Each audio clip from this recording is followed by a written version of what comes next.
What's up, everybody? Welcome to Live and Learn, the only podcast where people start late every week. I am a host, the Soy Pill. With me, as always, Pisco, IRI, Hutch, and special guest Stacy K. Welcome, Stacy. Welcome to the show. Hi, thanks for having me. Stacy, how's everybody doing? I'm doing great. Stacy, who are you? What do you do? What's going on? It's a big question. This is a job interview. I'm a comedian. I really hate Republicans because I'm transgender and from Arkansas. So, there's no way around it. Yeah. For those of you who don't know, Stacy is a stand-up comedian and also a prolific Twitter reply person, one that I'm a fan of. I don't know if that's a that's not going to put on my tombstone. I linked it in the chat. I like watching you own people on Twitter, but you've shared a clip with us. You guys mind? Can we show Stacy's clip of Megyn Kelly shit talking her? Fire it up. Let's fire it up. Wait, can I guess what it's about? Yes, guess first. Because I feel like you really pissed a lot of conservatives off because you were joking about the volleyball incident. Is that what this is? That's got to be what it is. Megyn Kelly talking about it. Mm-hmm. No. Yes. Okay, sick. All right, let's bring it up. Can you guys... Shit.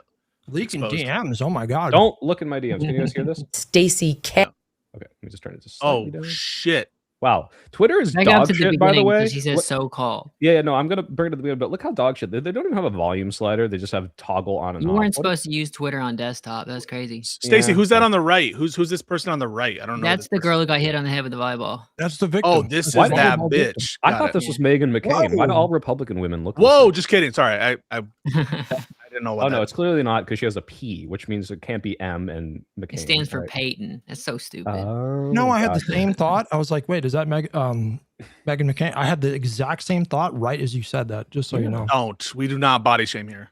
Wait, no one said anything about her weight. Oh. Pisco. Oh shit. She But I- unquestionably Okay, let's watch the very clip. Let's physically watch the similar to clip. Megyn McCain.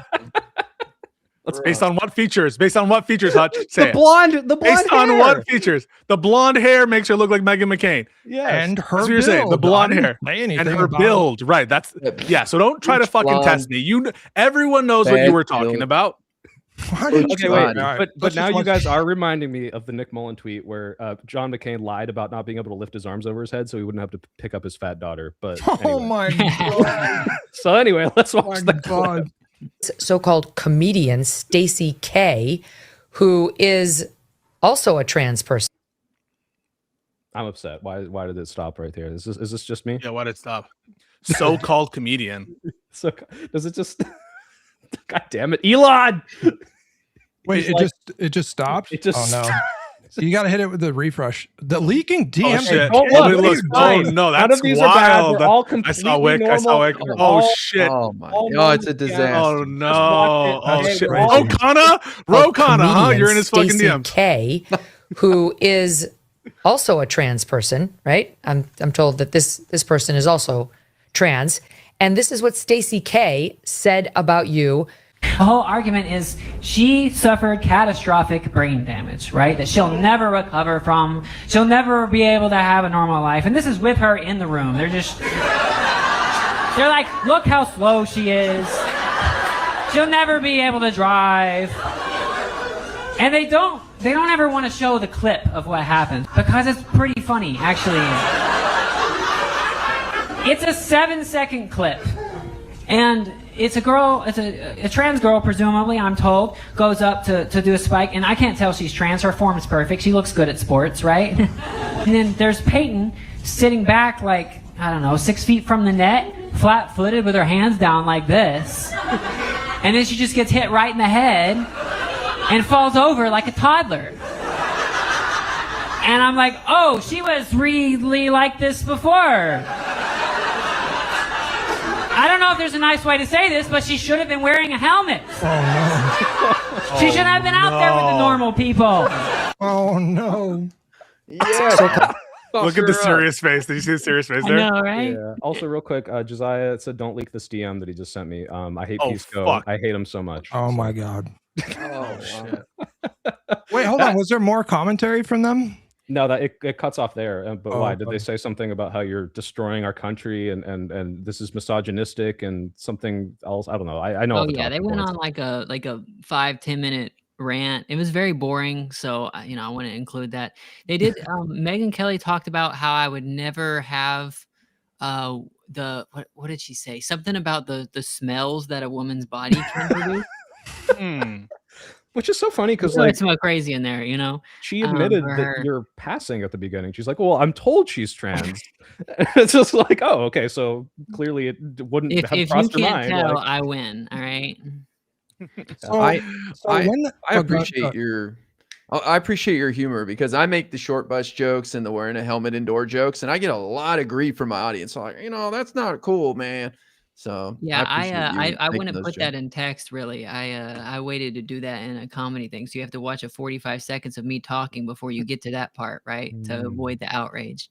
So I have a couple questions Fair. for you. So the first question is, how long have you been doing comedy? How did you get into comedy? That sort of thing. And then just separately, I want to know when that clip popped off and really made the waves in conservative media, was that stressful for you? Did you like the conflict? Yeah, explain that whole situation. So I've been doing comedy for about 5 years. I started during the pandemic, like the height of the lockdown, doing outdoor open mics because that was all that you could do, and I didn't have to go in for my job anymore, so I had the energy to go out at night. So that's how I got into it, and I've been hating Republicans, ever since. January 6th has been. I've just been calling them all traitors and idiots and all that kind of stuff ever since. When it popped off on conservative media, I actually posted it like 3 months prior, and it did pretty good on Instagram. It got like 1 million views or something like that. And it was mostly positive. There weren't that many conservatives seeing it, but then it started going around.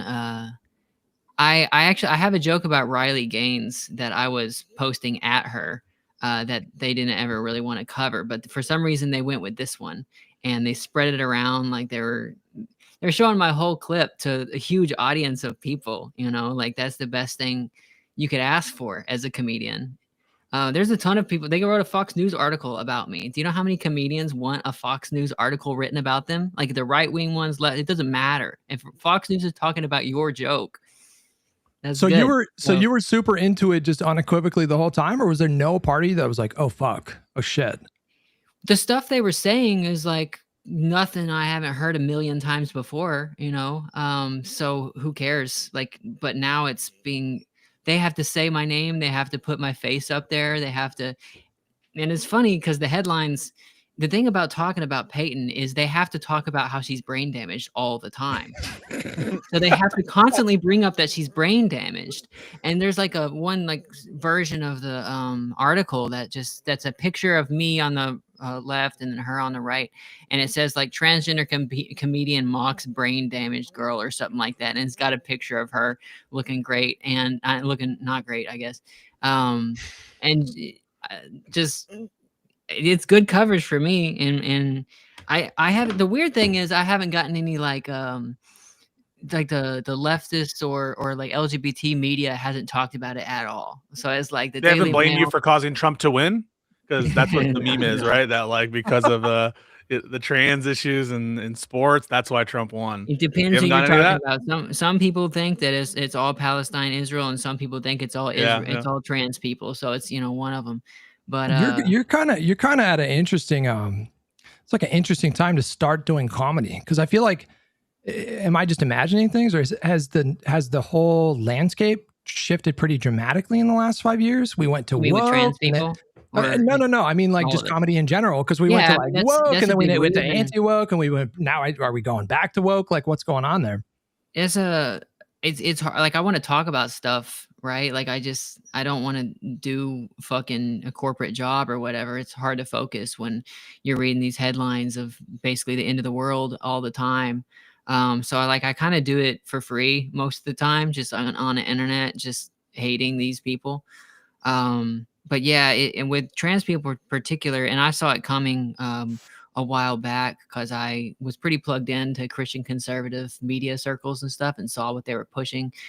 4 or 5 years before they started passing the laws. But in 22, they started the big actual legislative push, and that I ended up having to leave Kansas because they passed some shit. And then after Trump won again, I'm like, I'm getting the fuck out of there. But yeah, hopefully it becomes profitable. Like we go back to woke and they got to hire transgender comedians. There's not very many of us who, most of us get pushed out of the clubs. So I'm still here. There's got to be. Go ahead. Well, it's curious because like this idea that you're a provocateur, like you almost like wanted them to blow you up and get upset about this. Like that was their whole MO from like 2016 to like 2020 of like, oh look, we're triggering the libs, and I'm Milo Yiannopoulos, and I'm gonna say something, get it blown up, and they like haven't caught on, and they're like, when someone does it to them, they're like, oh, we really got to blow this up. They've become the libs now. They are the libs. Joe Rogan is the libs. Like that's how it is now. He's the establishment. In my article, they asked me for a quote when they wrote the article, and I said, looks like the woke left is trying to cancel another comedian. They put that in the article at the top. That's in the Fox News article? Yeah, look it up. Transgender comedian, Fox News, look at, you'll see it.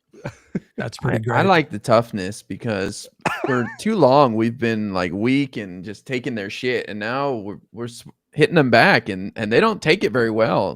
This is the right is the party of victimhood, man.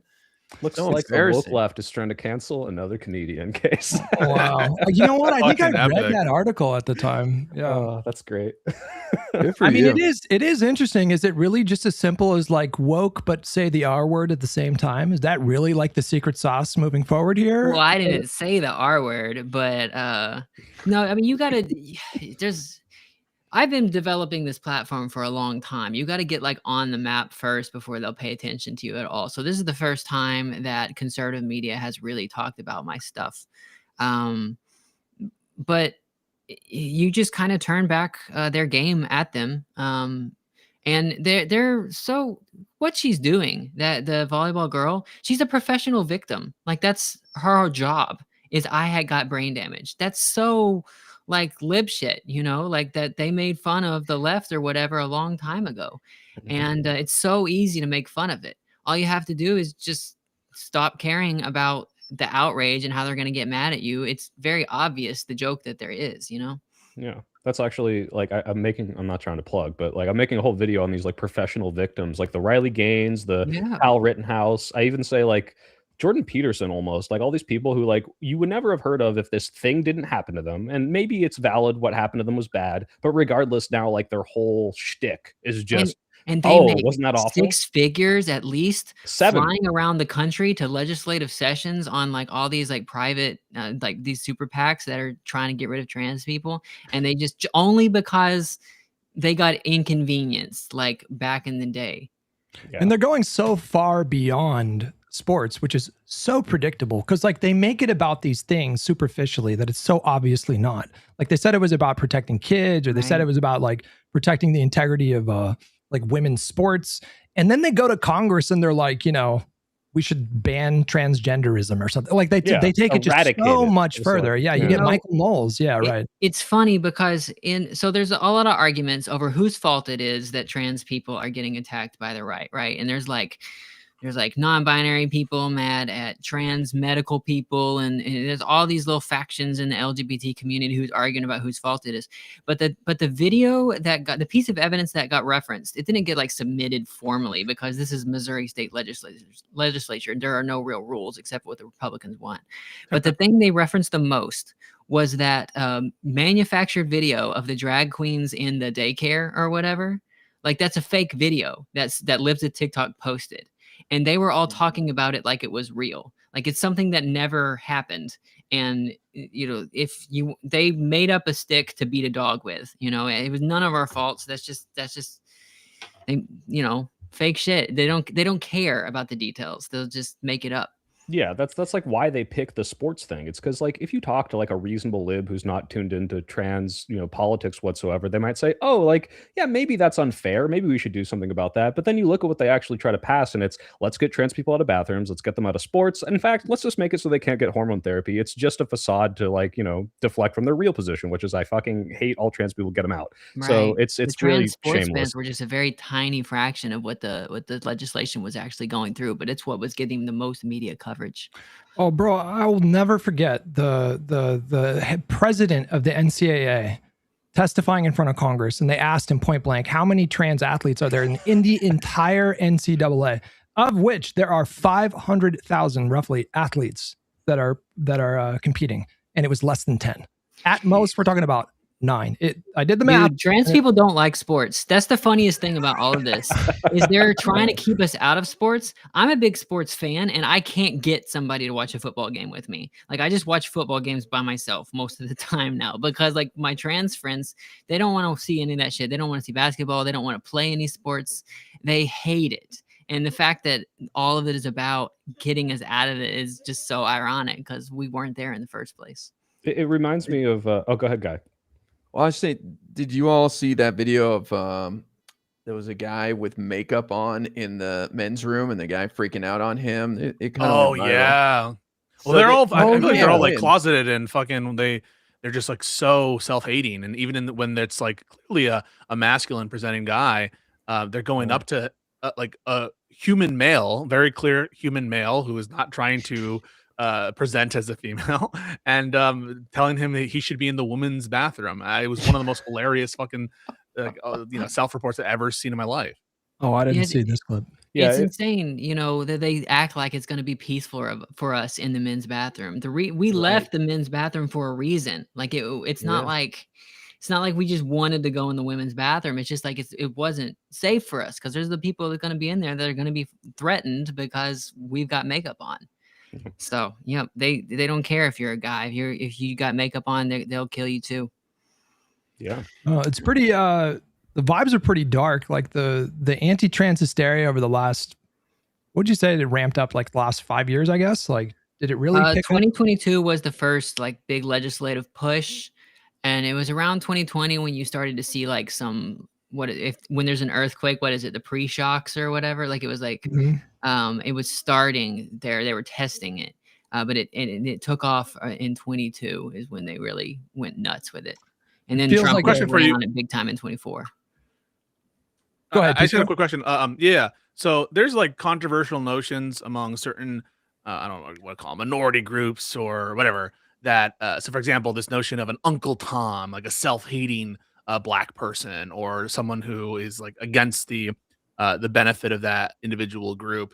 And I'm curious your take on some of these people who have staked out positions on the quote unquote trans issue, like Blair White, where a significant portion of their coverage appears to be like trying to, I don't know what to say, like fearmonger regarding the extent of trans participation in the rates of child molesters and that trans people go way too far. What is your view, and can you represent like your perspective and feelings regarding those kinds of trans people, the kind of pick me style trans people? And have you invented like a slur for them like Uncle Tom? Because like I need to start using it. Cross-dresser. Oh no. Really? Yeah. Well, and you've got individual insults for all of them. So like I was calling Blair White Curious George and Randall from what is it? Recess, because that's what she looks like. Also Voldemort, because she had a bad nose job for a little bit. But yeah, these people, they Blair White, she lives in California. She moved to Texas for a little bit and then moved back to California. They're protected. Most of them, usually they're white, and they know rich white people. And there's a lot of rich white people who love trans girls who are very conservative in every other way. So they got to say stuff to get it, keep in good with those people. And, like Blair White, she got to go on Joe Rogan, which is massive. And, if I got on Joe Rogan, my career is made. That's what a lot of her stuff has come from. And she gets to talk about being the good one and telling him whatever he wants to hear. Right. So, yeah, but my slur for them is usually cross-dressers. So speaking of Joe, someone in my chat was asking like what your thoughts on the Texas Austin comedy scene and all these people like clamoring for anti-woke comedians and how we finally are in power again. Like what are your thoughts on the idea that like now they are the establishment like we kind of talked about and like they can't handle it when someone takes a crack at them?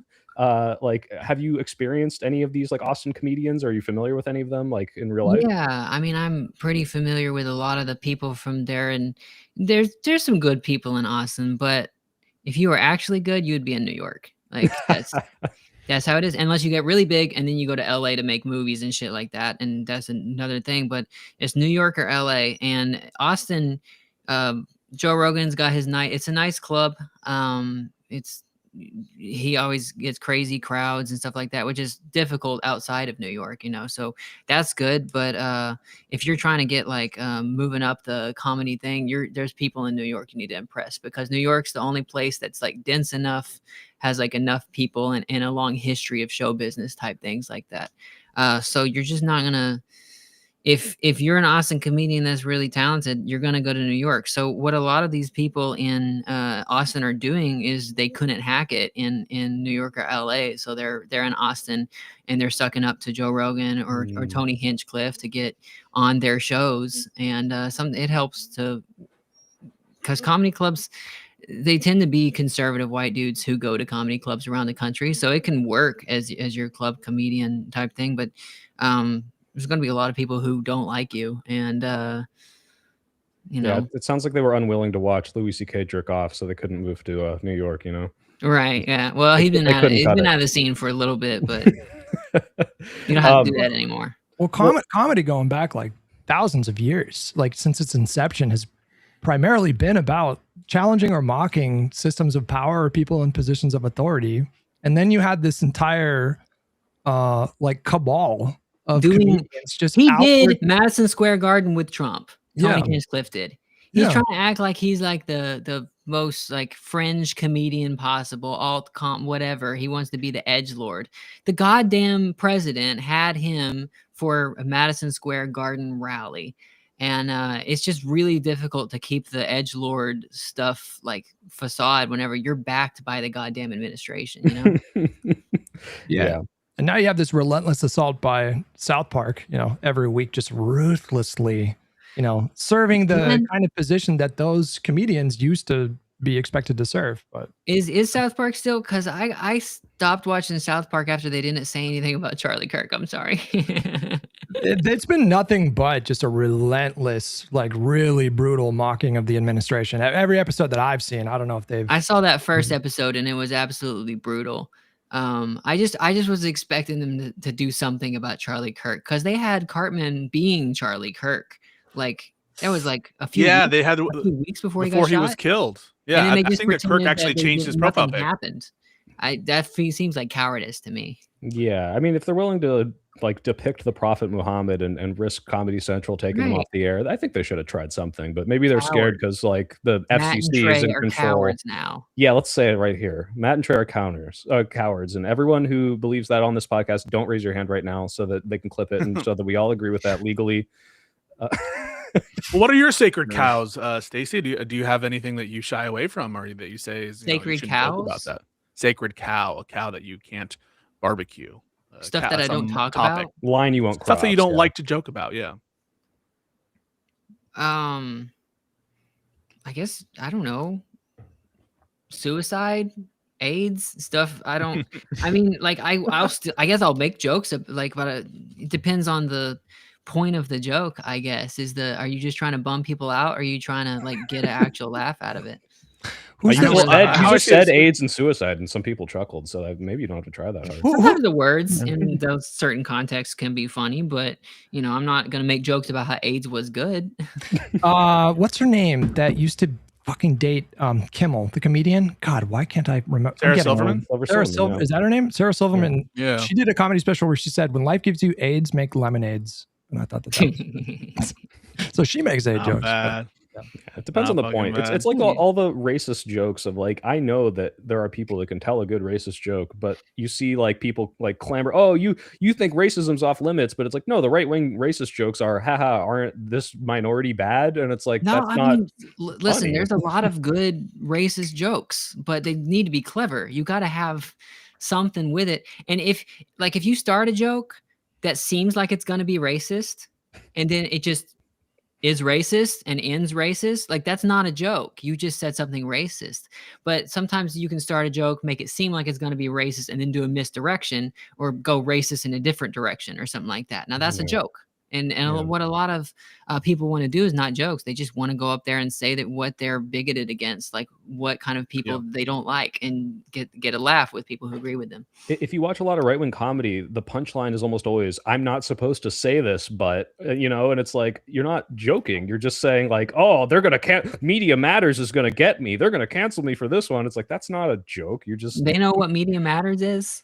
Well, yeah, because they like, I'm sure they refresh the page every day to see if they've made it onto the top for saying some awful thing today, I think that kind of like edginess for the sake of being edgy had a place, because it was kind of like, I don't know about you guys, like when I think of like the peak era of that, I'm thinking like the early 2000s, like when South Park really kicked off and Chappelle Show, because we were rebounding off of like decades of really strictly enforced religious conservatism in the culture. And so there was kind of a point to say it just to kind of push the envelope. But we're like 20 years removed from that at this point, and it seems like some people just got stuck in that place. Chappelle kind of fell off for me, it really did happen too. with comedy in the early 2000s. A lot of older comedians talk about it, to where they were always just saying the things that you're not supposed to say. And at some point they got into a groove and just kept saying the stuff that conservatives want to hear, like over and over, repeating almost the party line. And I mean, there was a time when I thought that just edginess for edginess sake was funny, but it was a completely different America at that time. And now it's like the guy's in charge of the country. So like, you're disagreeing with him now. It feels like a lot of it's self-pitying too. Like I'm thinking back to the Chappelle. I don't know if you guys remember that. He did like a special where he brings up his trans friend who like committed suicide or something. My God. And it's like, on the one hand, there are definitely some funny jokes you can say about trans people or black people or whatever you want to say, for sure. But the entire bit of the joke seems to be him feeling victimized and self-pitying, and how he's such a good person. He cares about his friend, and why are you coming after him? Let me keep going. I want to talk about that was basically it. I just felt that it wasn't funny, and the edge to it seemed to be for its own sake, or to protect his image and see that like he actually really does care and he's not a bigot, and et cetera, et cetera. So the thing about that is just because you had a comedian open for you does not mean they're your friend. And there's this thing that comedians do on purpose, where they will book somebody who does not fit the room, who's going to bomb in front of your audience, so that they'll bomb. And when you get up there, by comparison, you look really good.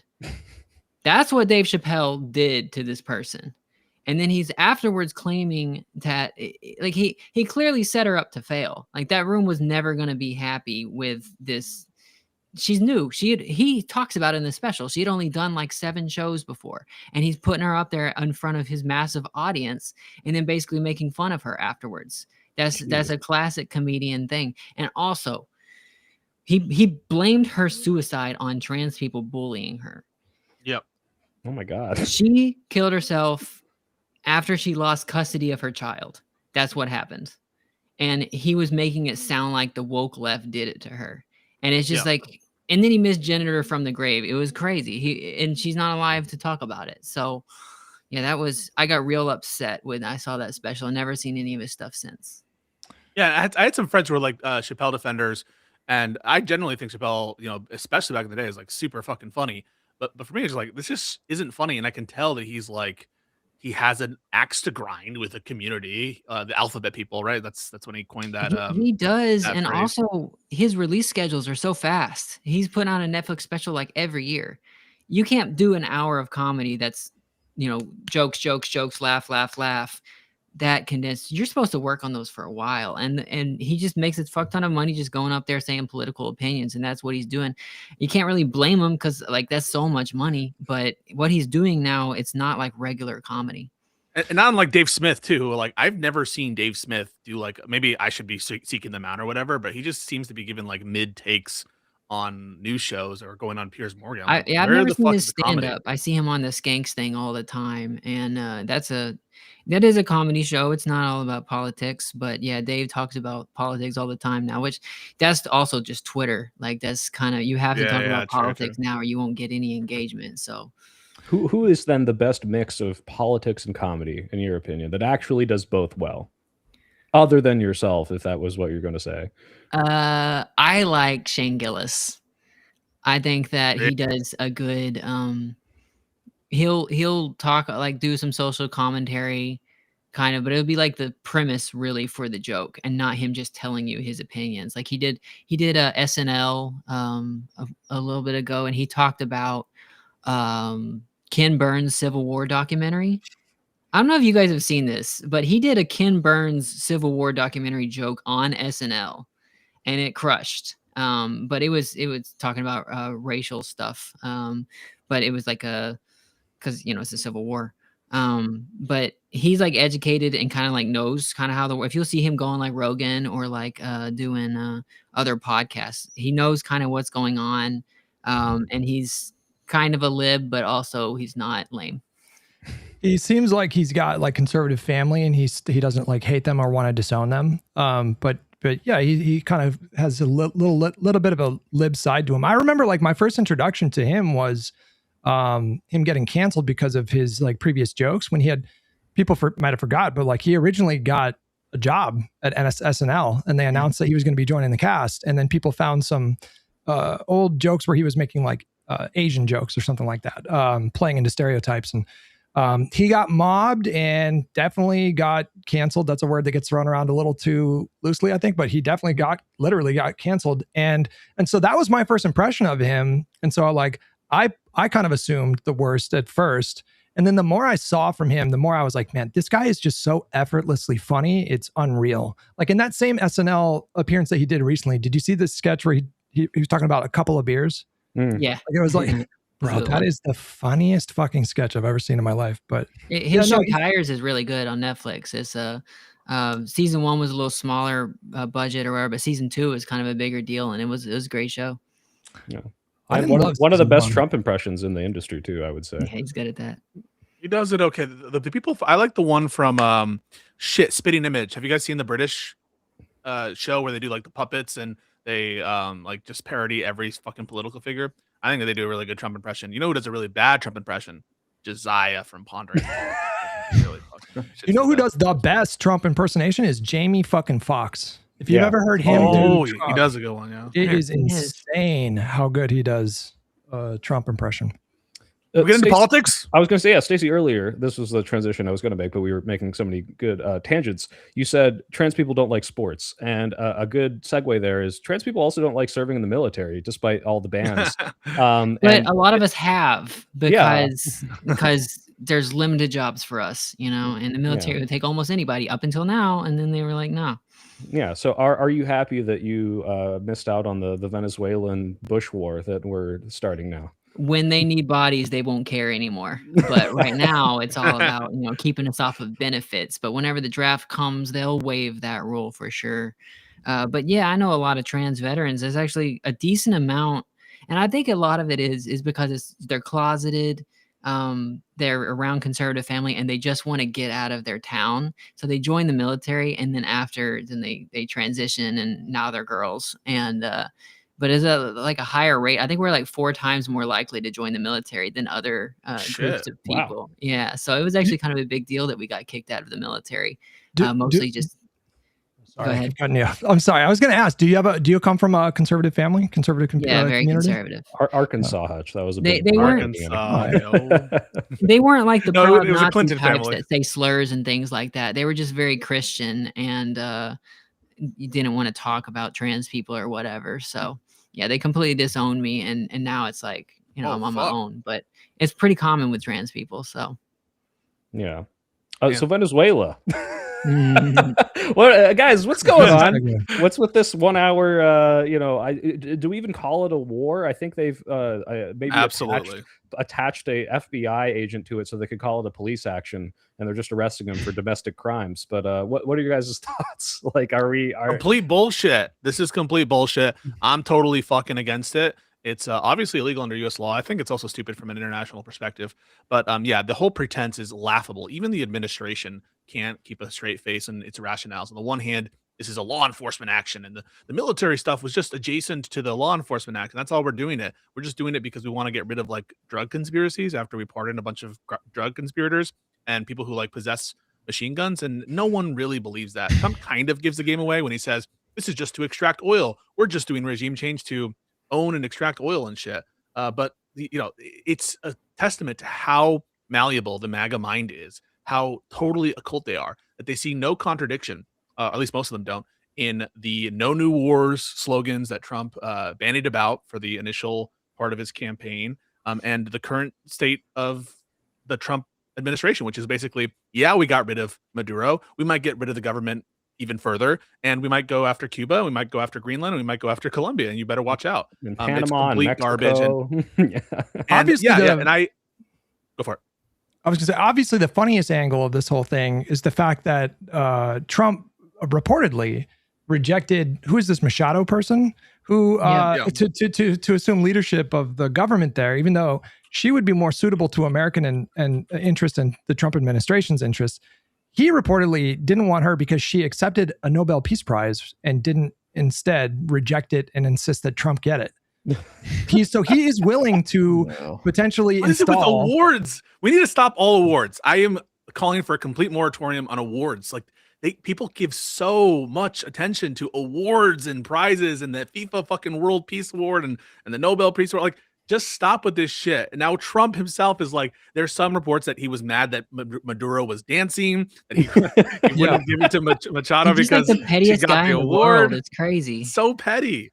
I mean, look, if you do the YMCA dance and that's your thing, and some other leader outdoes you, you're gonna want to depose him. I get it. But Pisco, I think you hit on a really good point, which is like, this is just the tip of the ice, or the cherry on top of every single thing they pretended to have stood for in the past year, and especially during the campaign. They'll flip immediately when their president tells them to. So, hey, Epstein files, we got to get those, and actually they're nothing, and don't worry about it. And also, it's a phoebophilia. They're saying make Venezuela great again. Yeah. Let's open up asylum. Like, it's without any self-awareness. They had just basically administratively canceled asylum for the vast majority of different countries in the United States, and now they're like, we're reopening asylum for Venezuela for the people who are escaping the Maduro regime that we just displaced. I feel like I'm going fucking crazy because it was like 1 year ago they were freaking out about Venezuelans in America. Yes, Colorado, that apartment complex and whatever, and now they're like, bring in Venezuelans. We love Venezuela. We did this to save Venezuela.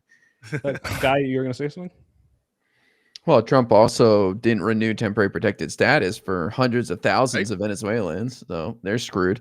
I just think the let's make Venezuela great again angle is weird. Like, why are we creating jobs in Venezuela to get their oil industry started when we could do that here in America? So it seems kind of backwards. Here's what I think. Why would these companies?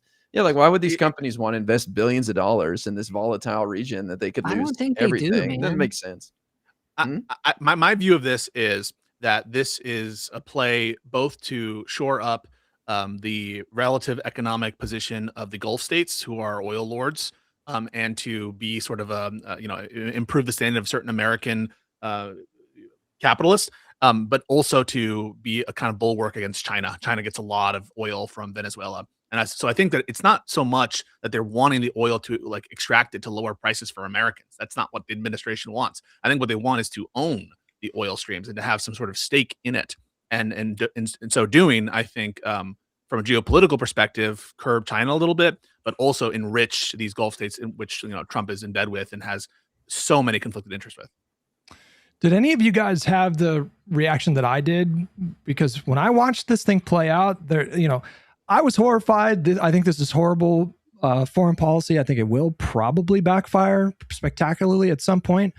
But there was another part of me that was like in awe of our military infrastructure. Like the fact that I guess we can just do that. We can just go into I swear to God, it was an inside job.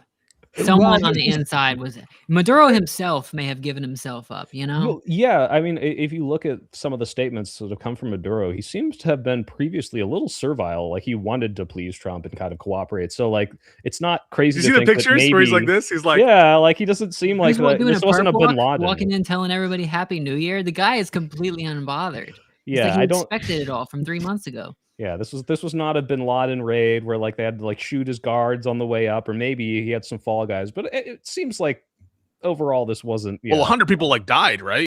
Aren't we like reporting that there's 80 been, like, deaths so far, casualties at least. Yeah. some shit like I that? read it was a lot of Cubans too who are providing protection for him. Yeah, God the Cuban damn. military is like protecting him because they were worried about him going out. Let's get it They out get of a the lot way, of their guys. oil from him. They're dependent on him. Wait, can we get out of the way, Hutch? So Nobody wants to say we anything think about that. no, I want to talk about it. I do want to talk about it, but like, I think the Democratic response has been okay and good for a lot of people. I don't like what Jeffries is doing and Schumer's doing, but I'll leave it there. I just think that they need to be a little bit stronger. I know it's going to trigger perhaps some people, but I IRI's think more- that they need to condemn it like full-throatedly. Guy's been more your foil than me these days. I'm gonna sit back and watch the fireworks. Go ahead, Guy, get after him. No, I don't know. I'm not impressed with some of the statements. I think they're just like, look, this guy's a murderous dictator and he's got to go. And they're trying to focus on that instead of, appearing that they're defending Maduro in any way at all. So that's kind of my take on it. I don't know. What was your problem with what they said, Pisco? I think that they didn't condemn it. They basically saying so some did. I like Kamala Harris's statement. I like Ruben Gallego's statement. I like some of these people condemning it. But the people who are just like acting like the EU did, where I can understand the EU's constraints and Ukraine's constraints, where they're like, kind of like being non-committal about stuff. But when our Democratic leaders are basically like, well, we're very concerned, highly concerned. You guys are supposed to be the opposition, all right? I would like you to oppose the leadership. And that's all I'm saying. I think the Democrats, by and large, are doing a decent job, but I would prefer some more strong statements from our leadership. Did It's you just, see to Schumer's, me, Pisco? it's not like that big of a deal.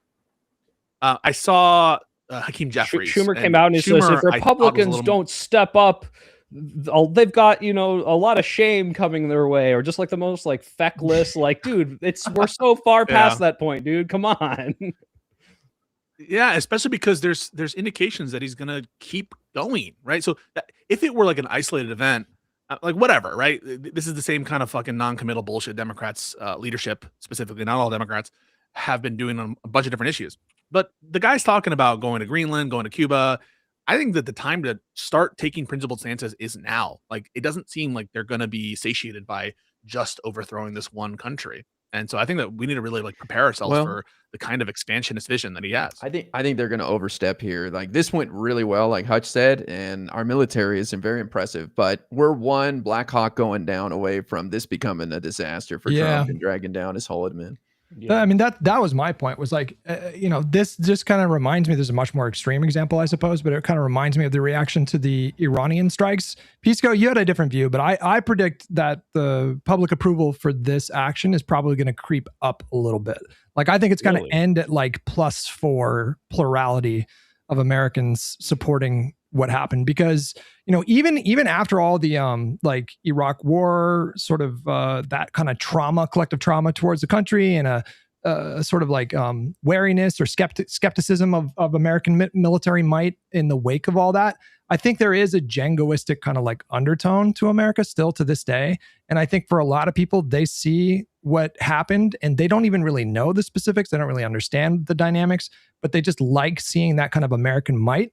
And it seems like kind of a predictable shift. So like, I think it's horrifying, but at the same time, like, it's a little blackpilling at the same time, because I don't think there's going to be like a fever pitch of Americans that take to the streets and oppose this. But to Guy's point, if all of a sudden service members died, like a dozen service members died at the airport in Afghanistan, that was something that dogged Biden's presidency for the rest of his term. So if Trump tries to do this again in Chile or in Cuba or whatever, and all of a sudden service members are dying, or he's talking about American boots on the ground, I guess, to potentially like secure the oil fields in Venezuela, and like, God forbid something happened there, then I think it will blow up in his face. But for right now, optically, I think it's probably inching towards like a mild W for him.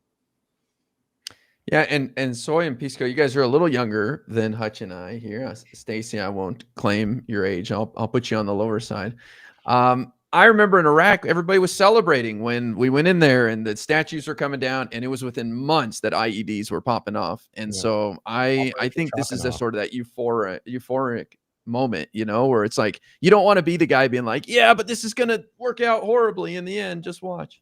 Yeah, no, a guy, exactly. I mean, you can go back and watch like the Bernie Sanders in the Senate being like, "Oh, I don't think we should do this," and everyone's like, "Shut up," like you hate America because this was like post 9/11. But do you think we haven't had the Venezuelan 9/11 to make everyone hate them, right? So maybe I don't know. Yeah. +4. I feel like sure the MAGA cult's going to go along with whatever he tells them to, but enough people are, I think, bought into the like, wait a minute, Iraq fucking sucked. I don't want to put American troops on the ground again. And the only reason this plays well right now, if this is isolated, is that we were in and out, and that's it. And if we stop, okay, same with Iran. But if we do some crazy like, hey, let's occupy it, hey, let's like build American bases and take control of the oil fields, I think this is absolutely, yeah, like you said, gonna tank his approval. None of this makes sense because they're doing a regime change and it's just the vice president, just take over. Like, imagine if we just got rid of Trump tomorrow and JD Vance is there. Like, what Americans would just be like, this is the same thing. Like, how does this change anything? Well, they're under the threat of mercurial, president and Donald Trump, unpredictable, unstable. And so I think it's a different dynamic. I think their calculation is supposed to make us like them and make them like us. Like what? No. I'm saying that I think the Trump administration, I feel like pretty clearly thinks that they can manipulate them to just serve their interests is what I would assume. Right. Which puts to bed the notion that this is really about a wellspring of democracy and having humanitarian goals, which is how some centrist-y, Republican hockey types, the neocons, are trying to sell it, which is that this is all for the benefit of the people. And how can you cut USAID? Yeah, I know you don't have to tell me like, yeah, this is totally not in keeping with the values that ostensibly we were supposed to be in support of, which was America first, America only, this kind of shit. And now it really does seem like, oh, we'll do anything for the benefit of the people abroad. Well, this feels a lot different from the build up to the Iraq War and the initial stage of the Iraq War. For them, it was like aggressive messaging on WMD and spreading democracy. Mm-hmm. This feels a little bit different. I think everybody understands at this point very clearly that this is about controlling their oil reserves. That's what Trump just came out and said, essentially, like, we want to control the oil. We never should have never should have let them nationalize their oil. So like, I don't know. Like, I don't see a lot of aggressive. I feel like maybe the establishment types like Rubio, he might get up there and put out some kind of false pretense, but Trump himself is undercutting that as soon as he opens his mouth, because he has no fucking filter and he just says what's on his mind. Like, he's just said straight up, like, yeah, we want to control the oil. That's how we know contradicting each other so many times, Rubio and Trump. Yeah. And it's like, is that on purpose? I doubt it. Does anyone know, or is he just crazy? Yeah, it's like the whole. There's no coherent plan. The 4D chess meme has been disproven so many times. They're just incompetent. It's like, hey, we're gonna run the country. Hey, Rubio, what does that mean? Oh, we're not gonna run the country. It's like that. They just are not on the same page. Well, they do seem to be making the same mistake that the Trump administration made, which was no meaningful foresight whatsoever to what comes after Saddam. Like, that was their fatal flaw. Obviously, they militarily dominated Iraq in this. It was not a fair fight whatsoever. But they got very complacent. They got way overconfident. And then it came out after the fact that they literally had no coherent plan for like what came after. And it seems like they're doing the exact same thing now. They just assume they're going to be able to install a puppet and everything's going to be fine. There's no thought to how this could blow up in their face. And maybe it takes 5 years or 10 years or 15 years for it to blow up. But this seems like a pretty pivotal moment that could spectacularly backfire. You're saying, Guy?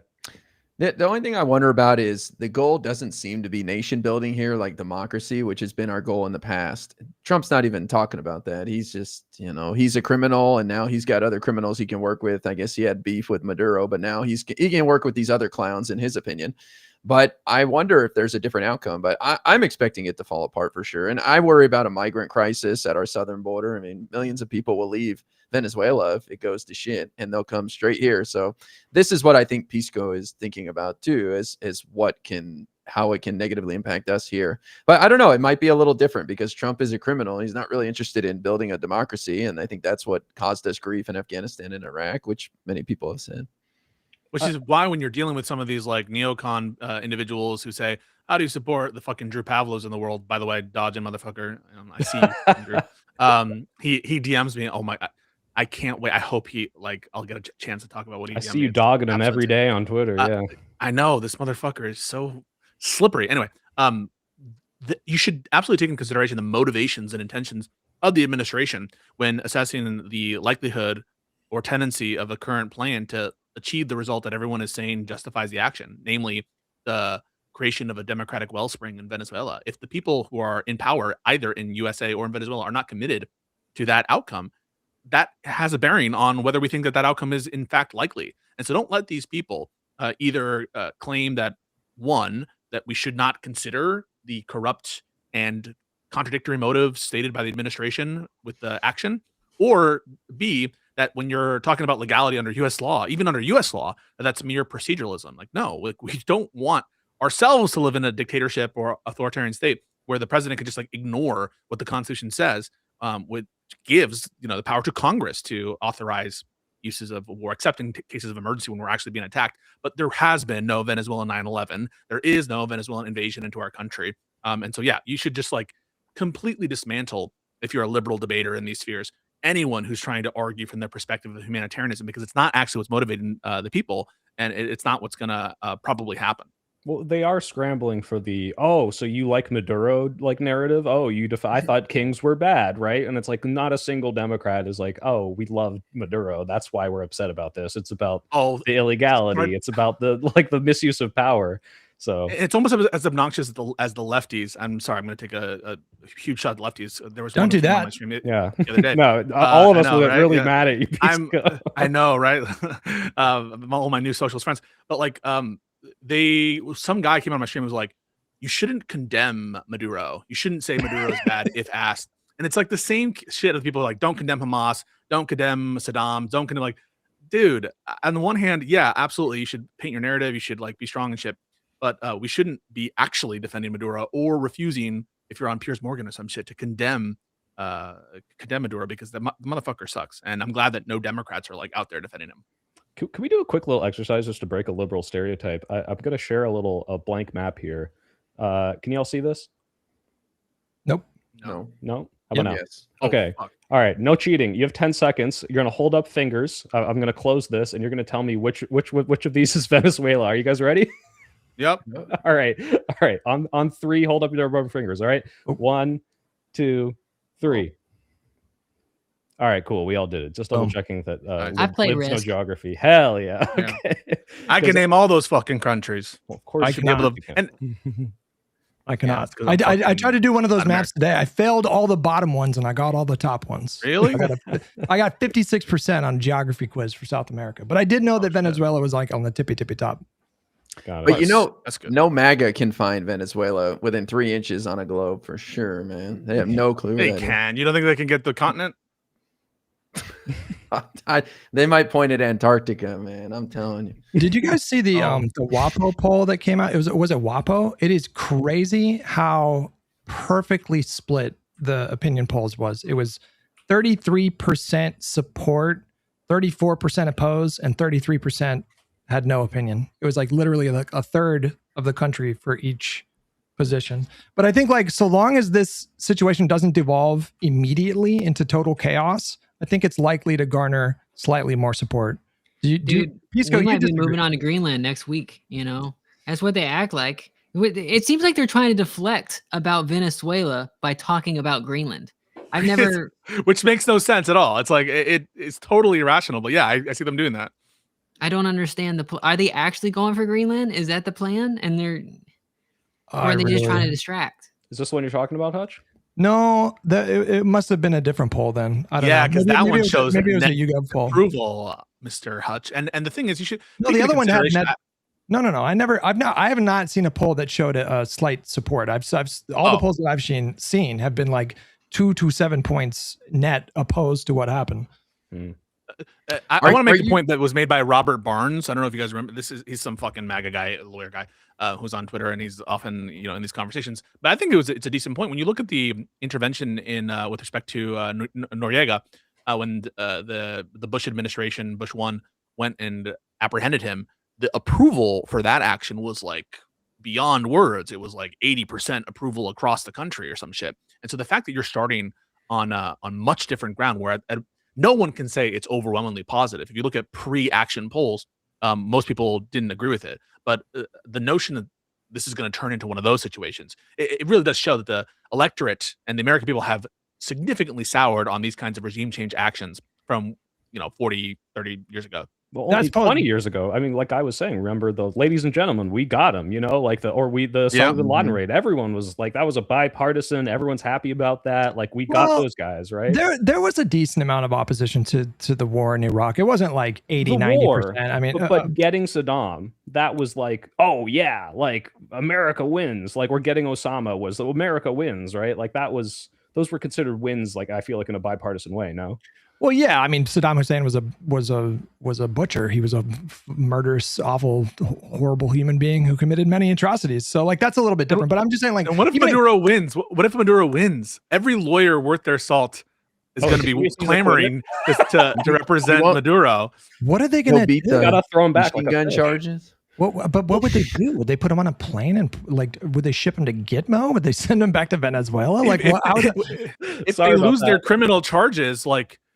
He doesn't have authorization to be in the United States. So I don't know. They deport him. They send him to CCOT.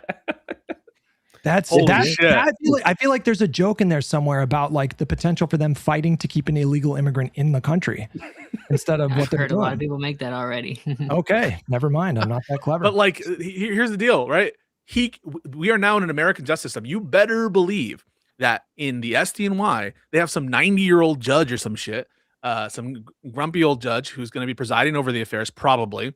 And yeah, you better hope that they cross their T's and dot their I's. But look at what the administration has done in previous prosecutions. They fucked over the sandwich thrower, or the prosecution of the sandwich thrower. They lost that case. They fucked up James Comey indictment. They fucked up Letitia James indictment. This is not an impressive DOJ. And so it's not beyond the realm of possibility that some court somewhere will say, sorry, either this they action, lost Kilmar Abrego Garcia too. Yes. So like, let's just be real about that. There is a distinct possibility that this guy walks on the criminal charges and like, holy fuck, what happens after that if Maduro is just free in the United States? Like, has anyone thought about that? He's just like walking down the street with like windbreakers, throwing up peace signs, doing fucking selfies with everybody. We'll invite him on Live and Learn. He's gonna start like a cameo, and like make fucking thousands of dollars every day saying happy birthday to Boomer. What's up, James from Ohio? I think Trump might be dead by then. So by the time the trial's over? Maybe it could take 2 years. And he's not looking so hot. High fives are making his hands bleed. So yeah, you're right. He's becoming incredibly frail. Right. Oh, did you see that story, Stacey? It was like, oh, I'm taking way more aspirin than my doctors are telling me to. He just admitted that. Yeah, I'm not listening to my doctors. He said, I want taking way too much medication. It's your blood. I don't want that. It says 400 milligrams on there. I'm taking 600. But it doesn't work out because it's boring. He keeps taking like cognitive exams. Like, why does a person need this many cognitive exams? Like, feels like every week he's bragging about his latest cognitive exam. Like, oh, maybe something's wrong with this dude. Maybe he's insane and going loco and is going to turn into like a human vegetable soon. Pisco, he is passing the cognitive exams because he can tell what animals. Right. They have a donkey, the camel. A lot of people don't know the rhino, but I do. Yeah, he fucking knows the rhinos. We talked about this before, I think, on the podcast, but like him physically diminishing, I think, is going to cause like mass psychic trauma because he's built his whole image around this kind of insane fake machismo shit for the last several years. He's all about projecting strength and masculinity and that sort of a thing. And he also cannot physically cannot resist being in front of cameras. And so I don't think they're going to have an easy time, like kind of ushering him off to the side. Like, I think like we are going to witness like the full decline because he's never going to stop going in front of cameras. My guy was falling asleep at the press conference. They can't get him like Biden. Even Biden was like, taking keys away from your grandpa who shouldn't drive. But Trump is much more steadfast than that. There's no way he steps down if he can still walk. No. Hey, they have to spray tan him all the time to make him look normal. Do you think that when he dies, they're going to spray tan him in the coffin?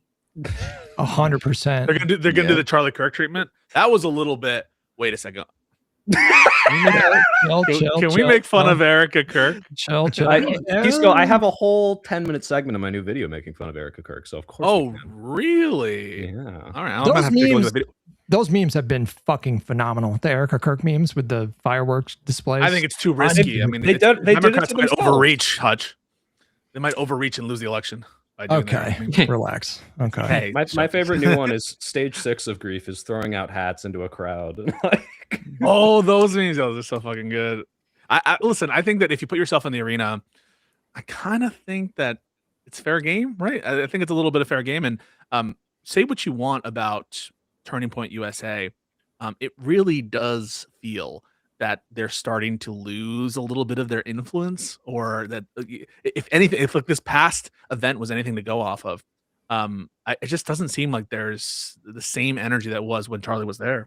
They're gaining like followers, like subscribers and all that kind of stuff. But as far as like normal people, no. And Charlie was always kind of like a guy off to the side. You only saw his little debate clips with some college people. They never saw like extended speeches from Charlie Kirk. Sure. But when you put them out there, especially if it's Erica talking, the average person is going to see that and be like, that is a psycho. I don't want that person anywhere. Did you see the Nicki Minaj shit? Yeah, I did. Yeah. Yes. They like saying nonsense at each other, taking turns like word salading, and then like that assassin JD Vance, and it's just like 10 seconds of silence as they're both like looking at each other like this. No, it was so cringe. Her cringing made that clip so much funnier because like Nicki Minaj, So like, good. Why did she say that? What did she mean? She fully froze for like 10 seconds and just the cringe got more and more intense. That was gold. I couldn't handle it. Yeah. Well, did you see that Erica Kirk? Sorry, wait, guy, you've been interrupted like twice. Go ahead. I read that Charlie was involved in the planning of this event, so this is like the last hurrah, because I don't think this goes after this, and nobody wants anything to do with her or this movement. Yeah, I think it's over. Well, self-contradicting, right? They're all about like, hey, women, shut up, get in the kitchen, obey your husband. Also, here's the new CEO. Everyone listen to her. Like, and it's but yeah, go ahead. Y'all know about that they're opening chapters in schools, right? Yeah. Turning Point chapters. Oh, are they? Yeah, and they're trying to make a little Hitler Youth. So that's what we got to watch out for. Is like this isn't like normal educated. This is like kids that they're trying to induct into the Hitler Youth program, and it's going to be well funded. They're going to have nice little uniforms. They're going to have good snacks and all this kind of stuff. When you're at school, where do you hang out? You hang out where cool stuff is, So they're going to make it fun, I'm sure. And you're going to have all these little soldiers for the Turning Point movement. And the Republican and the blue states probably are going to like get rid of most of it. But the Republican states, which is like there's 27 Republican governors, they're going to go along with it. And they already signed bills that are like putting Hitlers. PragerU in public education, right? Like this like insane Oklahoma. amount of PragerU's running Oklahoma now. What is it, the 50th in education or 49th? I don't know. Maybe this will bring them down to the 51st. Puerto Rico will get included. Was it Oklahoma? They thought that they had made significant gains. No, that's Mississippi. Was it Mississippi? Reading? There was there was a thing came out where they were like, oh my God, Mississippi's like ranked number 2 in the country, and it was a data error. It was like a data entry error, and it was just completely wrong. And the person who made the data error was from Mississippi. Please let that be I don't know. Wait, which was Oklahoma the one where the superintendent accidentally put porn on the screen and then had to resign? Do you guys remember this? He was doing some kind of like a PowerPoint presentation with like the school board. He's or something. fired now. And porn ended up on the screen. He had to quit. That's fucking hysterical. Ryan Waiters, I think is his name. He was the guy that was fighting to get like the Bible on every school. That guy did that? Yes. No fucking way. No, that loser who was like, hail Trump and we love Trump and our. That's where Samantha, porn was it? It's got a was it transformed? I know Alex Jones is interested. I think it was just like a naked woman. I think it was like softcore porn. But just imagine being in a PTA meeting or a school board meeting with a bunch of conservatives, and then there's a fucking naked woman on the screen. It's amazing. You just got to do what Nick Fuentes does. It was Israel. It was Israel who hacked into my fucking stream and put this on there. Well, what's it called? That's Oklahoma's where you guys, I don't know if we talked about it, the Samantha Fulnecki story where she wrote that awful essay and got a bad grade, and Yeah. They tried to pretend like she's like the professional victim, and now she's getting the speaking events and the TPUSA tour, and probably I think the governor gave her like a participation trophy. Like it's so brazenly like The grading rubric was a bit ambiguous, though. Let's be honest with that. Did she deserve a 0 out of 10? Have you read the essay Or out of Pisco? 100? I've read a little bit of it. It was It's She Well, didn't it's really answer the bad, question. yeah. She didn't reach the word requirement. It's I know, but terrible. And she admitted to the doing it like grading 30 rubric- minutes before. Like She admitted to not even reading the thing that she was supposed to be responding to in the interview Yeah, that but she had with Megyn don't you have Kelly. to look at the grading rubric? The rules, guys. Got to be oh my fucking God, smart about the Pisco. rules. Pisco about was like, the rules. maybe she deserved a It's not 20 out of procedural, sir. 100. She deserved well, a 15 out of. Well, going back to like the TPUSA thing, it does not appear to be working because all the gains that Republicans made with young voters that emerged in the last election have totally evaporated because the recent polling suggests that Gen Z and Gen Alpha are overwhelmingly anti-Republican Party right now. But this is concerning. I mean, like, what's that going to look like in 10 years if we have these little Hitler Youth chapters in every school across the country? But yeah, the trend so far is not holding. Well, You think they're going to be trans positive? Trans I think young They'll people like trans overwhelmingly people more are. than old people do. Yeah. That's for sure. You can't like them any less than old people do. True. But Larry Ellison owns TikTok now, and Elon owns Twitter. And Wait, Larry Ellison owns TikTok? Yeah. Well, with the new deal, thing, whatever it is. He hasn't taken control yet, but the new deal is he gets to own most of TikTok. Oh, they're going to acquire it in a deal, right? Yeah. Yeah. Okay, got it. So And CBS too, right? Doesn't he own CBS now as well? yeah. Yeah. Oh my God. The CBS This is good. stuff This is really great. brazen. Like that they're just like, hey, don't air this because it might make Trump look bad, essentially. Like they didn't air the CCOT thing. They took down the Epstein Files segment. Like it's just become like a new OAN or like a Fox, well, not Fox News, but like something more brazen, like OAN or what's the other one? Newsmax. One American, yeah. Newsmax, that's the one. Yeah. Okay, Well- so I want to role play with you right now. All right, I'm going to be Barry whoa. Weiss, and you're going to be the 60 Minutes people who Okay. worked really hard on your CCOT thing. All right. Oh, Mrs. So, Weiss, you're not supposed to be yes. in here this late.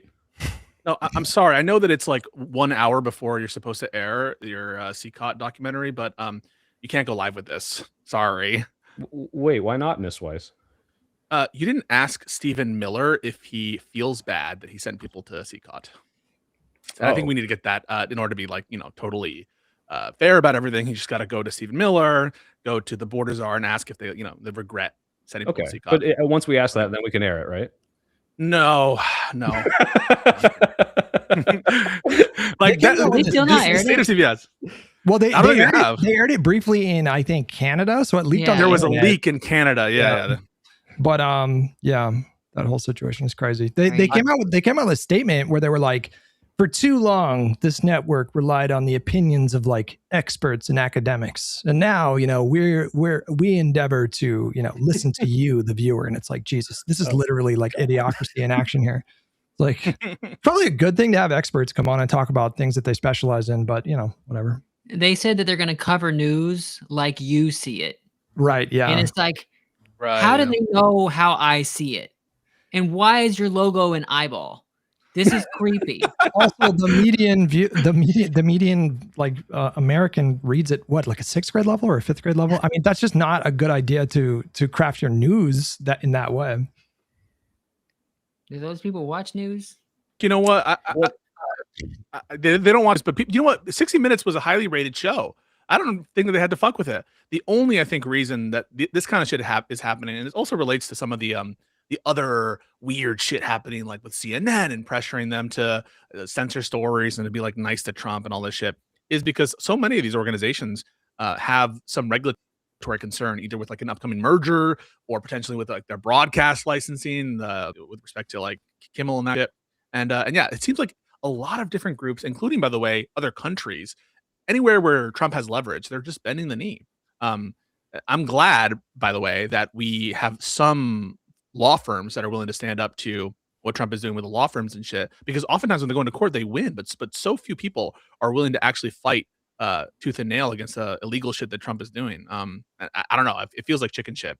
To say nothing of, for example, Amazon and Bezos and shit. And like, it seems that the Washington Post has just become, I don't know if I want to call it MAGA news, but much more sympathetic. I think they came out in support. The editorial board or whatever editorial group came out in support of the Venezuela strike. Well, that started back when they refused to make an endorsement back before the election, and they made a big stink about it. Instead of just saying nothing, they were like, "We don't endorse Kamala Harris." So, and we should never have endorsed anyone. Should we talk about should we talk about Walz a little bit? Yeah, exactly. Yeah. Speaking of chicken shit, what the fuck? Does anybody support this? Bullshit. This is some bitch assness right here. Give us the whole spiel, guy. You seem angry about it. Well, I mean, why is he leaving? It just affirms everything the right has been bullshitting about for the last week. You know, there's no fraud uncovered. He's the one who's been clamping down on it since 2021 with Biden. And yet now it just makes everybody think that he did something wrong. And I don't know how he can just bail right now in the middle of it. No story's going to last in the news for more than like 2 weeks. This would be ancient history in a month. What the hell is he doing? I don't agree. I don't agree with that. I think this story did catch a lot of like, I don't know. It got promoted a lot. Like I mean, anecdotally, I started seeing just like daily comments in my replies talking about this story in posts that had nothing to do with Tim Walz. And so that just like was an indicator for me that this story had like extreme salience with like conservative voters. I think what he did was selfless. Like I think that him stepping down puts the Democratic Party in Minnesota in a stronger position. So, you know, I like him. I like his policies. I like the way that he governed, but I mean, it would be nice if we saw more politicians like put the consideration of like the constituency and their party above their own personal ambitions. Hutch, I understand that. Like, if you listen to what he says when he did this, he's like, "I think I can do more work not running for governor and continuing to support the people." I think this is completely fine, but to do it the week after, like Guy says, like right when it like makes you look the most guilty and affirms all of their conspiracies, or maybe he did do something, and then it's like, okay, well now what's even worse? Like the timing wise, he could have waited a few months and said, actually, I'm not going to run for governor again. But the timing is awful. I think this. Well, the clock is ticking, guys. So I mean, we're rapidly barreling towards November, and so like, you know, think back to Biden. What was the biggest criticism of Biden? That he didn't drop out sooner, and so he didn't really give Kamala a lot of time. So yeah. Even if he waited just 2 more weeks, something else would be at top of mind for people, and they would shrug at him dropping out like, oh well, big deal. So yeah, the timing is it made Nick Shirley look like the new 60 Minutes. Like now, Nick like Shirley's he uncovered the story of the god. century. Yeah, if you watch the video, he took down Tim Walz with his bullshit expose.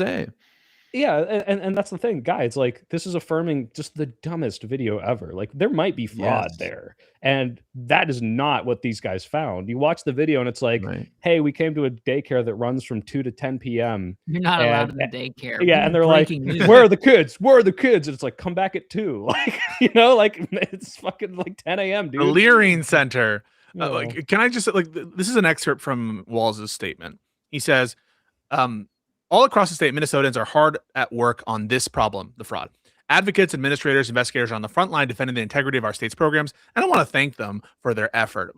But the political gamesmanship we're seeing from Republicans is only making that fight harder to win. We got Republicans here in the legislature playing hide and seek with whistleblowers. We got conspiracy theory right-wing YouTubers breaking into daycare centers and demanding access to our children. We got the president of the United States demoralizing our Somali neighbors and wrongly confiscating child care funding that Minnesotans rely on. It is disgusting and it is dangerous. End quote. And so I'm just going to capitulate and just basically give them the ultimate dunk and basically say that, you know, it's all okay.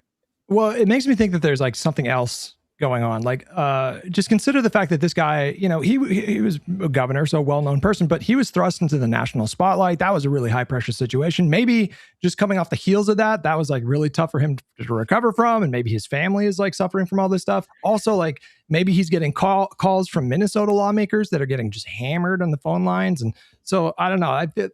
Obviously I think there was a lot of pressure on him. And he made the decision that he thought was the right move. And so I don't know, like you call it weakness, but I think like the Democratic Party in Minnesota are probably going to be fine. They're probably going to be like their standing is probably going to be a little bit better going into the next. I want you to criticize one Democrat. Criticize one Democrat. Criticize one Democrat. Let's right now. Fuck. Ro Khanna. I think he's. Fuck you, dude. She fucking really for what? For Epstein stuff?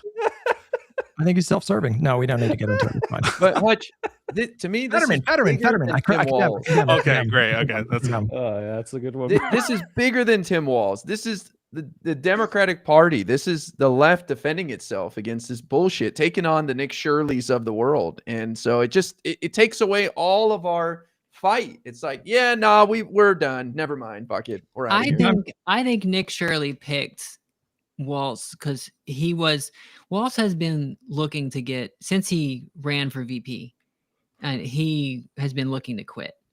And apparently, I actually know some people in Minnesota politics.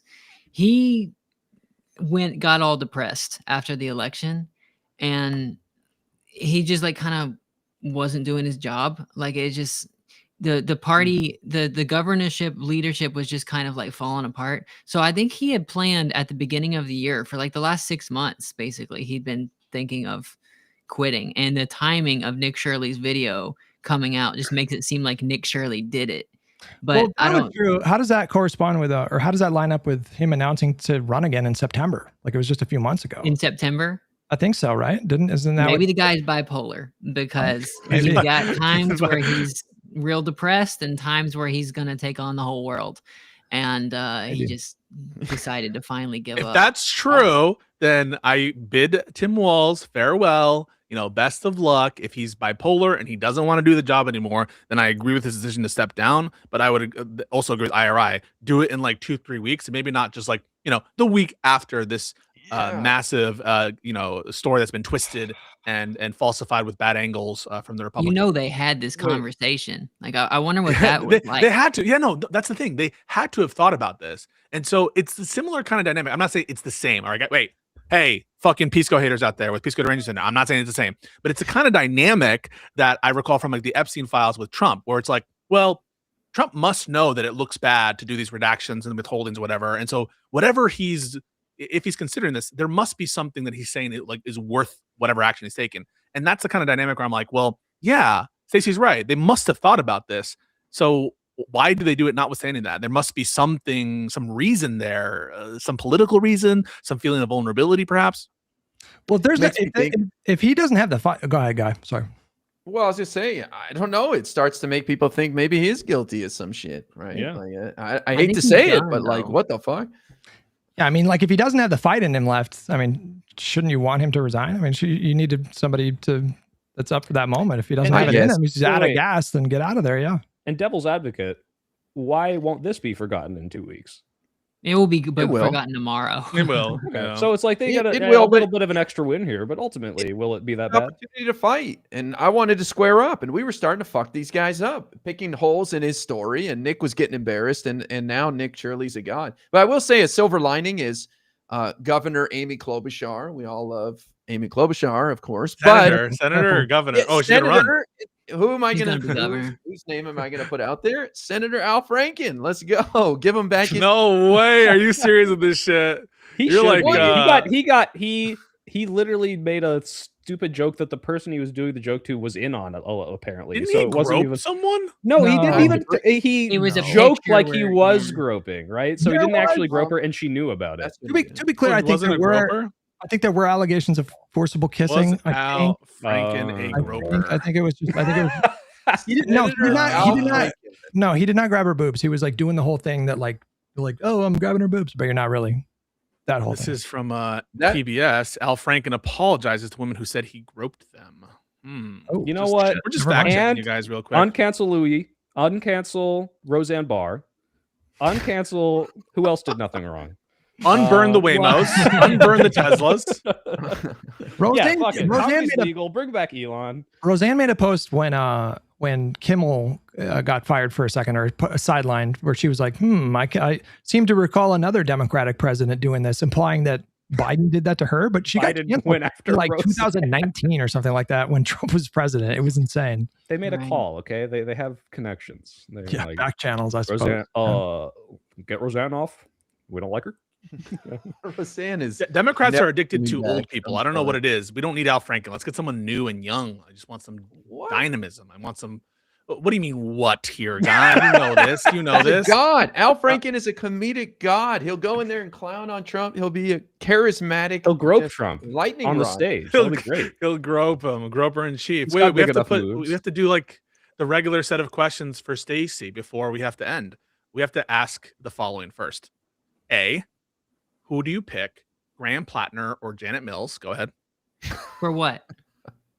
Oh, Or Senator in Maine. Listen, I don't really.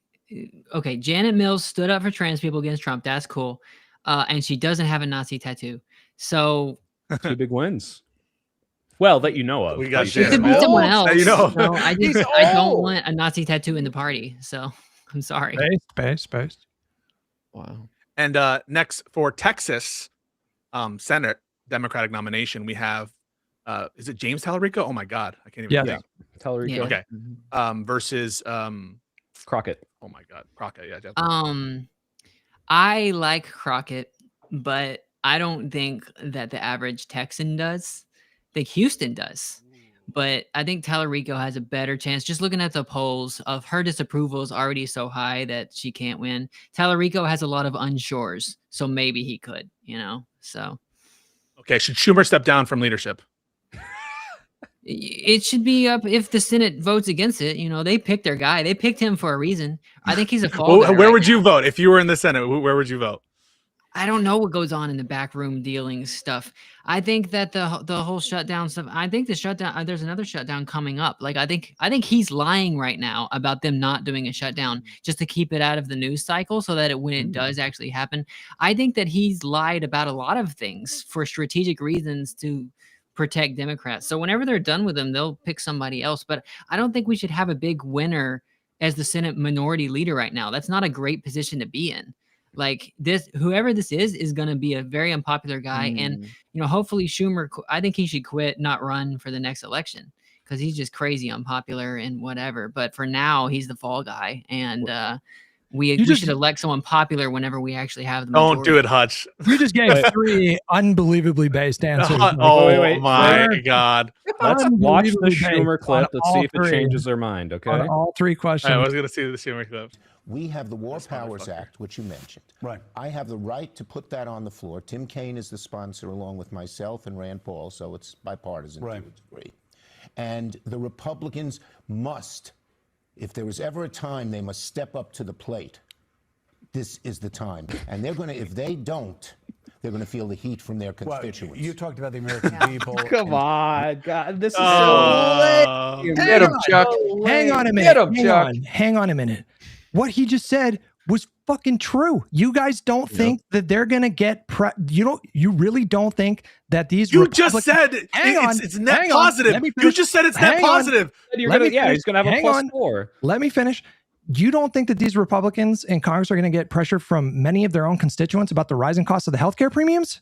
That's not what he's talking about. Oh, that's not what he's talking about. I think he's talking about War Powers resolution. War Powers. You fucking sneaky little motherfucker. Wait, is he talking about Venezuela right there? Yes. Yeah. No, I thought he's talking about Greenland. Oh, is he really? Either way, I heard him talking War about Powers Greenland is earlier, like, War Powers thing. they have to go up and make sure that they don't do this again, right? And it's like, oh, the constituents are going to turn on him if they take Greenland or Panama. I mean, we will win. We will win. Wait till one helicopter goes down, okay? Let's see how. Let him cook. Republican Party. See, bunch of Danish guys running at the helicopter. You have this vision of Chuck Schumer as like this master manipulator behind the scenes, and I sort of view him as Jar Jar Binks, where like he's juggling a bunch of like boom boom sticks, and like all of a sudden they get like randomly hits the droid in the machine and shit. So I mean, hey, I understand. Wait, Pisco, who won the fight? Was it the Gungans? Yeah. Loki, and then okay, but it was because of the little Jar Jar kid became a senator. True. And then he brought out the Emperor and the darkness for 100 years. And then he gave emergency powers to Palpatine. But wait, hold on, hang on. There's also a fan theory that Jar Jar Binks was a secret Sith Lord the whole time, which That's also amazing for Schumer. That's awesome. Yeah, Schumer's secretly evil. Yeah, I think like the Senate leader position is going to be a job that like there's nobody that I think could fulfill what you want from the Senate leader. Literally, I don't think anybody could do what you want them to do, Pisco. I agree. Like that, they are in a like what Stacy just said. they are in a no-win situation right now. Like Schumer right now is like a sacrificial lamb for the party. I support him resigning. Your position is so this is really where Hutch is at. No one could do a better job than Schumer is doing right now. Hang on. I didn't say that. He's optimal. This is what peak masculinity looks like. Hang on, I did not say that. But you want like someone who's going to perfectly whip all the votes every time he needs, and also go viral. And I've said I want perfect. I want perfection. And also go viral on social media every week. That's like your. Do you guys remember when I said I want a perfect Senate Majority Leader? I remember when I said that. But you know what? Honestly, that's a tough job. Just wanted to be a fall guy. That's a tough job right now. That is, of course, really I've always said it's an easy job, and it's very easy to be Senate Majority. Like, obviously, I'm saying it's a job that requires responsibility, but I think that Schumer is he's getting dog walked a little bit, and I think in any version of Schumer is this like intrepid guy that we should keep. You have to admit what Stacy said, which is he's lying. And like constantly lying about the position on stuff and like where the caucus is at. But I think it's okay to lie in politics sometimes. Yeah, if it's 4D chess lying, Pisco, isn't that good? Honestly, we should lie more. True. We should keep lying. Really true. Yeah. Tactically. So are you going to start lying to your audience? Hutch say no. Hutch say no. I don't have constituents. That's a lie, though. I don't have constituents. I am a podcaster and a middle-aged streamer, so I don't think it's the same set of considerations. Interesting. Okay. Interesting. Any more questions for Stacy, Pisco? Oh wait, let me think. Okay. Do you think a mansion? Yeah. Oh, you said it. Wait. Before we do mansion, what are your thoughts on Hassan Piker? Go. Hassan Piker? Yeah. I think he would never have me on his show. Why not? That's a good sign. I just don't think he would. I think that he doesn't like trans people. That is a clip. Show, and I wasn't impressed with his coverage. Oh shit! And what brings you to believe that? Well, I think that a lot of the, I wouldn't say he's necessarily. Is he a tanky? Does that count? Does he count? Yes. Well, he is self-identified as a Marxist-Leninist. Okay. Well, here's the thing about the Marxist-Leninists. I was in the Missouri Capitol against all of these anti-trans bills while they were there testifying against all of this stuff. You know who wasn't there? Marxist-Leninists. They never showed up. It was we had the Jewish community in St. Louis. We had some Episcopalians, some United Methodist people. We had, half of them was Jewish, honestly. And we were there against it. And it was just like the lib wine moms were there, and the people with trans kids. And then all of the Democratic people there were giving us like the best defense we could. But I don't think that a lot of the way people talk about geopolitics, the way Hassan talks about China or stuff like that, you can't have those opinions if you care about trans people at all. Like, we're an afterthought. Interesting take. Revolution or any of that kind of stuff. You talk about single payer healthcare. You're not really thinking about trans people because, like, you sit that in a federalized thing. Look at what Republicans are doing to us already. They're struggling because we've got legal stuff to fight against it. And like, look what the UK is doing to trans. But we're completely cut off from health insurance in the UK, like permanently. And you mean that treatments to help with gender dysphoria and related treatments, they're not covered by trans single health payer in the NHS in Britain now. And I think a lot of the far leftist position just forgets, and they want us to be little foot soldiers for their revolution or whatever, when we just want to have healthcare over the next few years, you know? And I think that in order to have these positions, you have to just not care about us. You may not be blatantly transphobic, but like low key, we don't matter to you. Wait a second. I believe in single payer healthcare, or at least some form of universal healthcare. Does that make me transphobic? I mean, obviously, I would want to cover some amount of then what's the difference there? Why is Hassan? Well, I mean, it's like a sign. It's not necessarily a total thing. It's just like, what you got to think about. We live in a country where Republicans win half the time. What happens when Republicans win? They cut government funding, right? And they cut government funding on a politicized basis on who they don't like. And the more power you give to the federal government until you solve the problem of Republicans winning elections half the time, what are you going to do? Oh, And that's I'm an not interesting saying critique. single payer can't work, Medicare for all can't work. I'm not saying that. I'm just saying we have to have a solution for what happens when Republicans do win and are in charge of it. It's That's an also interesting the critique that I find. Can I just say this real quick? Because Yeah, go I've ahead. said things like this before, that part of the structure of the government that has, I think, muted some of the horrible shit that Trump is doing is this kind of more this federalization, that is the disbursement of different authorities, and putting more in centralized hands in federal control can, to the extent that there's like a unitary executive theory that's now being ensconced by the Supreme Court, give a lot of power to the executive, and oftentimes it's conservatives, to wield that authority to fuck with people. And so that's an interesting thing I've never actually heard before in the context of trans healthcare. It's also I've had many critiques of like the tankies, but like on this particular topic, I also see a lot of rhetoric, and thankfully, I think these people are pretty fringe, and they're mostly online, and they have an outside voice, and I don't think they're numerous, but they spin these narratives, and they seem to stick. And I don't know if it comes from Hassan, or I don't know what he said on this topic, but I can't tell you how many times I've seen big, prominent, kind of hyper lefty accounts accuse Gavin Newsom, for example, of being bad on trans issues, which drives me fucking insane, because when I looked up his track record, he signed like literally a dozen really consequential, super pro-trans bills. Like California is a sanctuary state for parents who want to give their kids gender-affirming care. See, like you can come to California. Go ahead. They passed those laws in 2022. Whenever the red states were passed, they saw what the red states were doing, and they made a law to protect us if we move there. And that matters to these red state trans people that are, because I know a lot of families that had trans kids. They all left Missouri. They all had to leave after the laws got passed. They moved to different places, and the states where they passed those laws, it matters. It's very important. And a lot of people, when they're talking about Newsom being transphobic, they don't give any weight to that kind of stuff. Now, one thing Newsom did is he did go on Charlie Kirk's. He had Charlie Kirk on his podcast, and he said some stuff about how it's deeply unfair for us to play sports or whatever. But that pissed me off, and I was mad about it. But that's a podcast. But what did he do in his policy? Trump said he was going to cut California federal funding if they don't kick all trans people out of sports. And Gavin Newsom's administration told him to go fuck himself, and that trans kids were going to keep playing sports.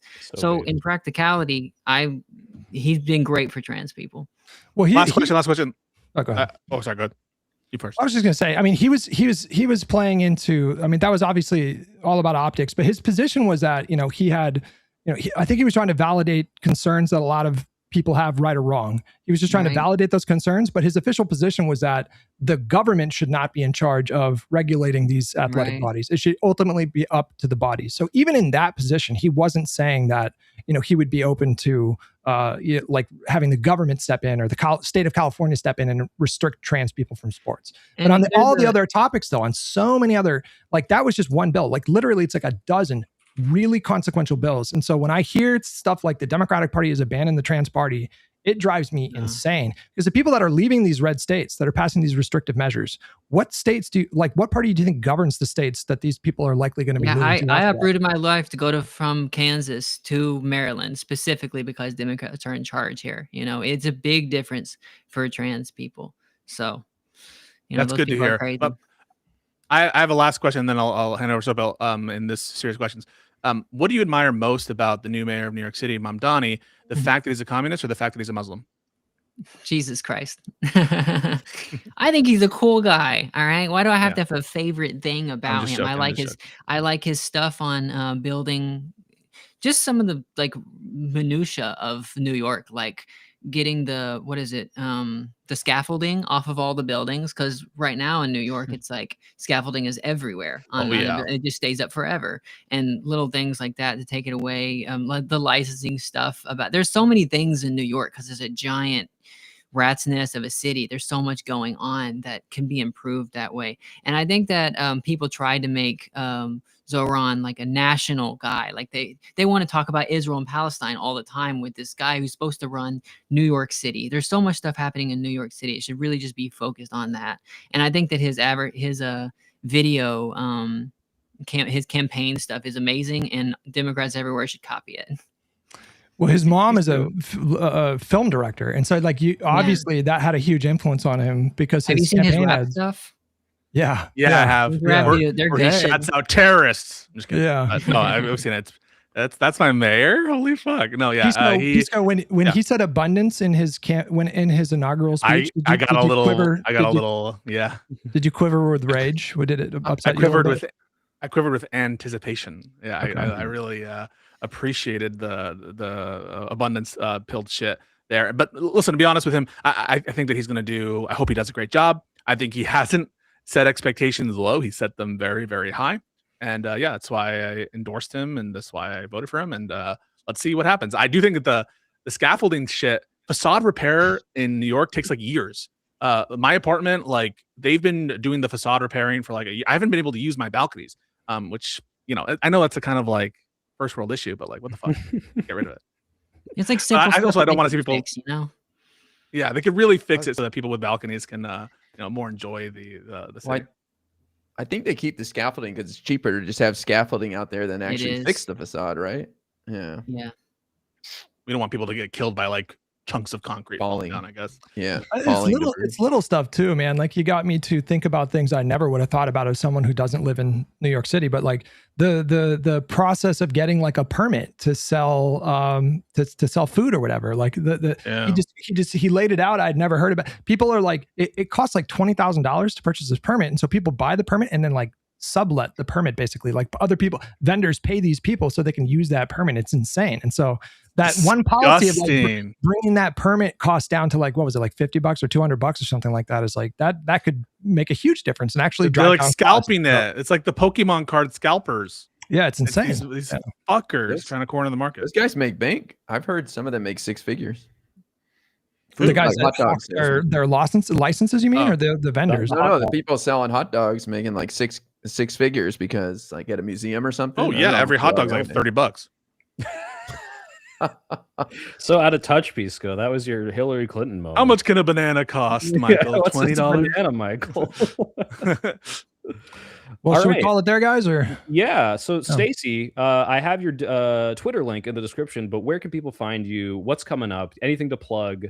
Shows, tours, Rage Bait, Fox News clips you're about to put out. What's going on?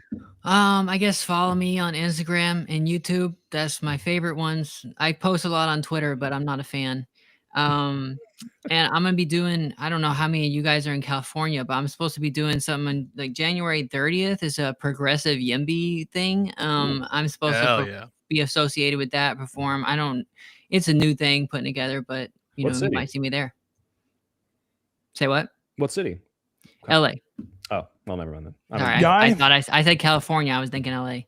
me and Guy are in those parts. Message me after and give me the details, because I might hit you up on or take you up on that. All right. So I got to get more of the details first, but they put my poster on it, so now it's official, I guess. Okay. Awesome. Well, thanks so much for coming on. This is thanks for having me. We love all the joking and all that. Sometimes people come on here and they want to talk about politics. It's like, shut up. Is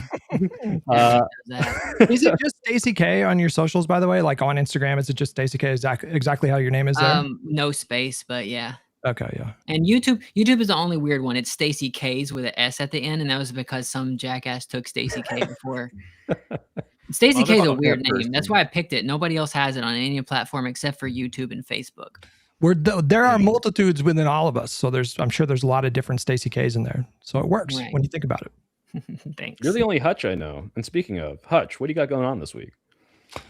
Fucking bunch of bullshit. No, I don't know. Just normal stuff. I've been working gaming into this stuff, so into the stream. So I do back to gaming. Yeah, I'm fucking hopelessly addicted to Arc Raiders. So I'm doing politics for like 4 to 6 hours, and then I'll do like Arc Raiders for the final push. But yeah, Sunday through Friday, 8:30 a.m. Pacific, 11:30 a.m. Eastern is when I start. All right, IRI, what's going on? Yeah, one of these days I'll have something, but I'm just on my TikTok debate grind, so. It's something. Same name. I'm really important on TikTok. Come hang out. It's hilarious. You found your niche. It's working. Pisco's getting his clips in the algorithm, so keep it up. Something's working. Yeah. Pisco, what's going on this week? Two things. So the first is I am trying to pin down this slippery Drew Pavlu guy who's talking all this shit. I can't wait to talk about this. DM shit is absolutely crazy that's happening right now. So that might happen. Probably won't happen this week based on shit that he's telling me, which Drew Pavlu, you fucking asshole. But one thing that definitely is happening is I'm going to AC this week as part of Word War Debate. All right. It's not World War Debate, it's Word War Debate. And I'm going there and I'm going to be debating Ryan Mullally on the birthright citizenship issue. I will be in front of a crowd of dozens of people in a studio or no, some kind of like arena thing. And there's apparently some VIP thing where you can meet people who espouse their entire worldview. So go buy tickets. It's Word War Debate.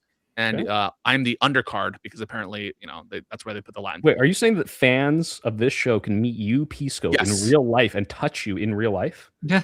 Yes, except if you're that one guy who like won't stop DMing me that he's like, where are you gonna be? Let's meet up, because I called him a bitch that one time. I don't know if you remember that. No, I called this guy. He was like this like humongous guy who was at one of the Tim Pool events that I went to, and I was like, dude, don't be a bitch, just answer the question. And like he has not gotten over it, and he's just like messaging me constantly like, what you call me a bitch for? What you call me a bitch? I'm like, dude, you can come to the next Tim Pool event when I'm on, or you can go here or that. But yeah, I would prefer he doesn't touch me. But other than that, come forth. My end, I am hoping to have my video out tomorrow on all the fucking little grifting grievance people and their political victimhood. That's going to be for patrons and members. Then for everyone else, the day after. And then I'll stream a video game. Maybe what's the French one? Expedition 33, Claire de what is it called?